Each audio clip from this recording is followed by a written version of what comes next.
शादी नहीं हुई भाई साहब, 30 साल की उम्र हो गई है पर शादी नहीं हो रही। कौन सा वो साल होगा मेरी शादी हो जाएगी? आपका डेट, आपका मंथ और 2025, ये तीन चीज़ें आपको चाहिए। देखिए कुंडली का तो क्या है, अपना अलग तरीका चलता है, उसमें तो आप देख के कई चीज़ें बता सकते हो, पर हमें टाइम ही नहीं पता कि मेरा बर्थ टाइम क्या है। ये उन लोगों के लिए जो शादी करना चाह रहे हैं, जो ढूंढ रहे हैं, और इससे आपको अपना पर्सनल ईयर निकालना है। पर्सनल ईयर निकाल के आप बहुत कुछ जान सकते हैं। मैं तो करना ही नहीं चाहता, मेरी थोड़ी हो जाएगी, नहीं, ये उनके लिए काम नहीं करेगा। 2025 में होगी या नहीं होगी,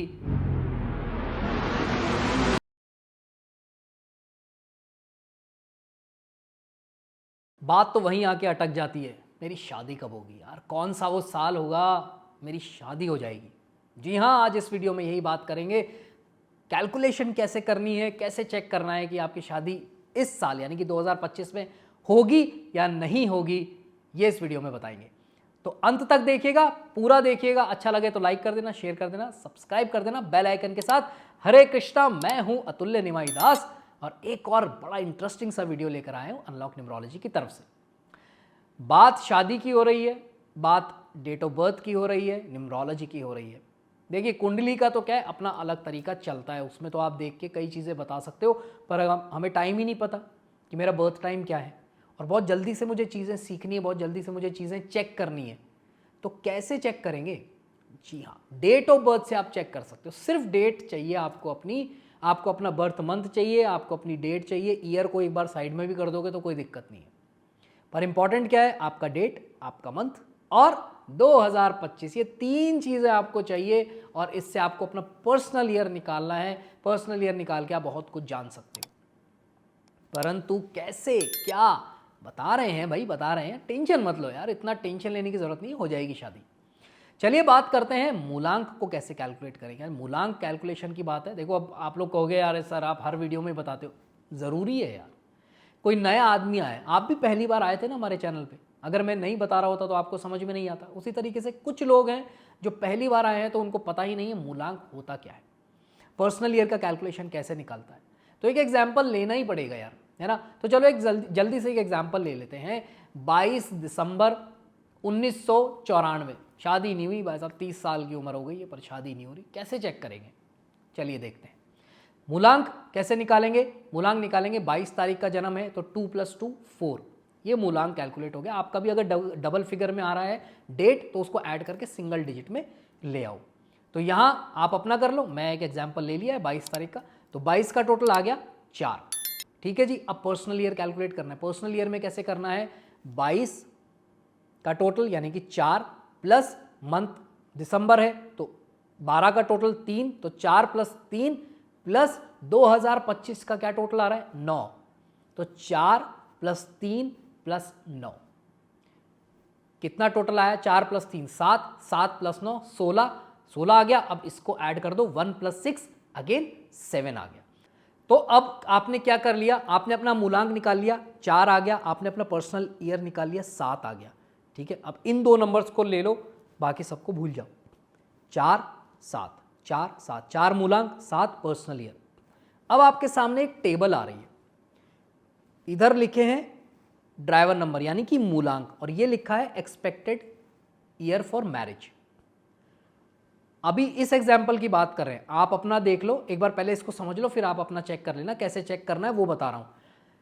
मूलांक 4 कहां लिखा हुआ है, नीचे आ गए। अब इसके सामने आपको देखना है, इसके सामने वाली जो लाइन है उसमें नंबर्स लिखे हुए हैं, 1, 2, 4, 7, 8। अब ये क्या है, ये एक्सपेक्टेड पर्सनल ईयर्स है। तो हमने जब इस वाले केस को कैलकुलेट किया था तो 4 मूलांक वाले का 7 पर्सनल ईयर आ रहा था। तो क्या इस टेबल में देखकर हम ये कह सकते हैं कि 4 के सामने 7 है? बिल्कुल है ना 7, 1 2 4 7 8, यानी कि इस साल पर्सनल ईयर 7 में आपकी शादी होने के बहुत प्रबल योग है। शादी नहीं भी होती तो आपका रिश्ता तो जरूर पक्का हो जाएगा। देखिए ये जो वीडियो है ना, ये उन लोगों के लिए जो शादी करना चाह रहे हैं, जो ढूंढ रहे हैं। हाँ, कोई ये नहीं अरे मैं तो करना ही नहीं चाहता, मेरी थोड़ी हो जाएगी, नहीं, ये उनके लिए काम नहीं करेगा। ये उन्हीं के लिए काम करेगा जो शादी करना चाहते हैं, जो ढूंढ रहे हैं। ठीक है, तो आपको अपना मूलांक निकाल, मान लो अगर मूलांक होता आपका 6, तो आपके कौन कौन से पर्सनल ईयर होते हैं, आप देखो इस टेबल में ध्यान से। 6 के सामने कौन कौन से पर्सनल ईयर आ रहे हैं, 1 2 3 5 6। तो अगर आपका पर्सनल ईयर इनमें से कोई आ रहा है तो वो ये प्रूव करता है कि हाँ इस साल चांसेस है। अब मान लो हमने जो एग्जाम्पल लिया उसमें पर्सनल ईयर आ रहा होता 9, तो क्या 4 के सामने 9 है? नहीं है। वहां क्या क्या लिखा हुआ है, 1 2 4 7 8, 9 नहीं लिखा हुआ। तो इसका मतलब क्या हुआ, मेरे तो समझ में ही नहीं आया। तो अब मेरी शादी कब होगी? तो कोई बात नहीं, इस साल 9 आ रहा है। अब ये टेबल दिखा रही है मेरी इस साल नहीं हो सकती शादी, तो कब होगी? चलो 2026 का चेक कर लेते हैं।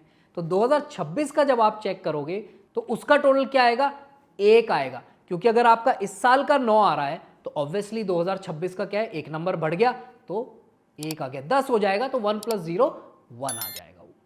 तो अब क्या 1 है, 4 के सामने 1 है। इसका मतलब इस साल चांसेस कम है, अगले साल चांसेस हैं कि मेरी शादी हो सकती है या रिश्ता फाइनल हो सकता है। ठीक है जी। अब इसमें मैं कोई और एग्जाम्पल नहीं ले रहा और एक और डेट ऑफ बर्थ नहीं ले रहा। आप अपनी डेट निकाल लो, अपना मूलांक निकाल लो, अपना पर्सनल ईयर निकाल लो, डेट प्लस मंथ प्लस 2025।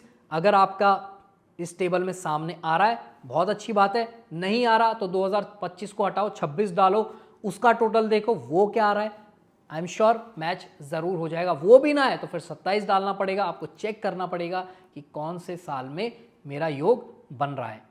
ठीक है जी। आई होप आपको ये इन्फॉर्मेशन अच्छी लगी होगी, इंटरेस्टिंग लगी होगी। लगी है तो लाइक कर दो, शेयर कर दो, सब्सक्राइब कर दो बेल आइकन के साथ। Thank you so much for watching this video. God bless you all the best. Hare Krishna.